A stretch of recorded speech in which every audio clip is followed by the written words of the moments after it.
بسم اللہ الرحمن الرحیم۔ اشفاق صاحب، استاد رضوان کا واقعہ انہی کی زبانی بیان کرتے ہیں کہ میں لاہور میں سعودی عرب کے تعلیمی اتاشی کے سامنے بیٹھا تھا۔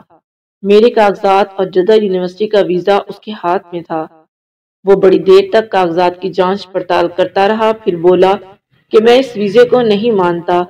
میں نے حیران ہو کر پوچھا کہ اس کی وجہ کیا ہے، تو اتاشی نے کہا تعلیم تو ٹھیک ہے مگر تمہارا تجربہ انڈسٹری کا ہے، تدریس کا تجربہ تو صفر ہے۔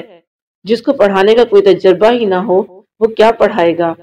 میں نے کہا جناب، مگر جدہ میں رئیس القسم نے میرا ٹیسٹ اور پڑھائی کا طریقہ دیکھ کر میری سفارش کی، پھر میرا ڈین سے انٹرویو ہوا، اس کے بعد یہ ویزا دیا گیا۔ اس کے ہونٹوں پر ایک مسکراہٹ پھیل گئی۔ بولا ضروری نہیں کہ اگر انہوں نے غلطی کی ہے تو میں بھی وہی غلطی کروں۔ میں نے کہا سر، یہ ویزا وائس چانسلر نے دیا ہے جس کی پوسٹ وزیر کے برابر ہوتی ہے۔ اتاشی پھر مسکرایا اور بولا 15 وزیروں کے کاموں کے چیک کرنے کے لیے مجھے بٹھایا گیا ہے۔ اگر آپ چاہیں تو میں آپ کے کاغذات پر لکھ کر دے سکتا ہوں کہ آپ کو ویزا نہیں دیا جا سکتا۔ میں نے اس سے مزید ریکویسٹ کی تو اس نے کہا جب تک میں اس سیٹ پر ہوں میں دیکھتا ہوں تم کو ویزا کون دیتا ہے۔ میرے ذہن میں اپنی پرانی کمپنی کے مسٹر فریڈرک کے الفاظ گونج رہے تھے۔ اس نے کہا تم نوکری چھوڑ کر بڑی غلطی کر رہے ہو۔ تم جہاں جا رہے ہو، ہم نے ان لوگوں کے ساتھ 20 سال کام کیا ہے، ان کا ہر وعدہ ہی غلط ہوتا ہے۔ مگر میں نے غصے میں مسٹر فریڈرک کو جواب دیا تھا یہ لوگ ہمارے لیے بڑے مقدس ہیں، تم ان کی توہین کر رہے ہو۔ مسٹر فریڈرک نے کاغذات پر دستخط کرتے وقت کہا تھا کہ ایک دن تم میرے الفاظ کو یاد کرو گے۔ شاید وہ وقت آ گیا تھا۔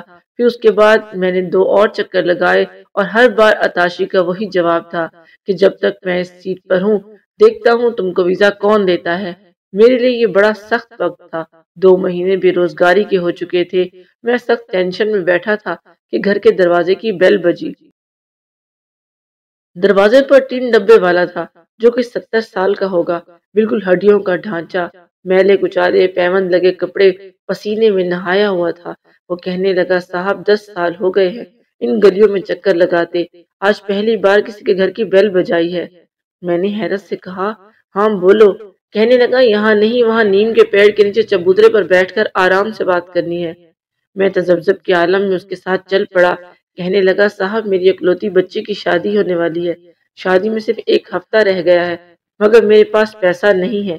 آج کل کام بھی بہت مندہ ہے، ادھار مانگا سب نے انکار کر دیا۔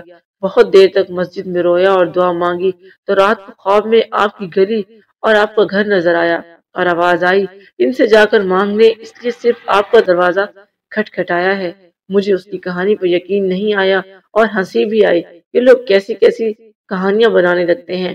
میں نے ازراہ مذاق اس سے پوچھا کتنے پیسے کی ضرورت ہے، تو وہ بولا صاحب سادگی سے رخصتی کرنی ہے، زیور تو میں اپنی بیوی کا چڑھا دوں گا مگر 5-6 جوڑے اور شادی کا کھانا تو کرنا ہوگا، کوئی 30,000 کا خرچہ ہوگا۔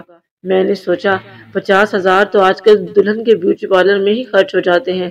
یہ رقم میرے لیے سر بہت معمولی تھی اگر میں باہر کام کر رہا ہوتا، مگر اب صرف بے روزگاری میں یہ میرے لیے بہت بڑی رقم تھی۔ میں خاموش ہو کر کھڑا ہو گیا۔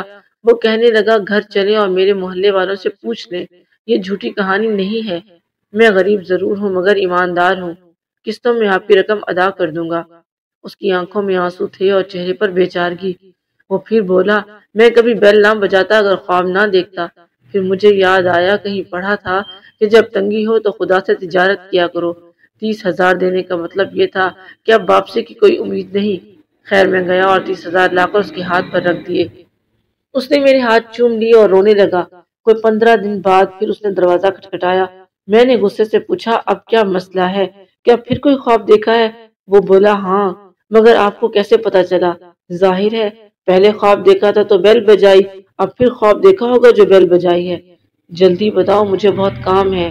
وہ کہنے لگا صاحب کل عشاء کی نماز پڑھ کر بڑی دعا کی کہ مولا قرض تو لے لیا ہے، اب ادائیگی میں بھی مدد فرما دے، اور پھر سو گیا تو آپ کا گھر نظر آیا اور آواز آئی کہ تیرا قرض ادا کر دیا ہے، جا بتا دے کہ اس کا قرض بھی ادا ہو گیا ہے۔ میری سمجھ میں تو کچھ نہیں آیا۔ میں نے کہا ٹھیک ہے جاؤ، میں نے تم سے کون سا قرض وصول کرنا تھا۔ کمرے میں آ کر میں کافی دیر تک سوچتا رہا، پھر والدہ سے مشورہ کیا تو وہ بولی تم کل ہی لاہور جاؤ،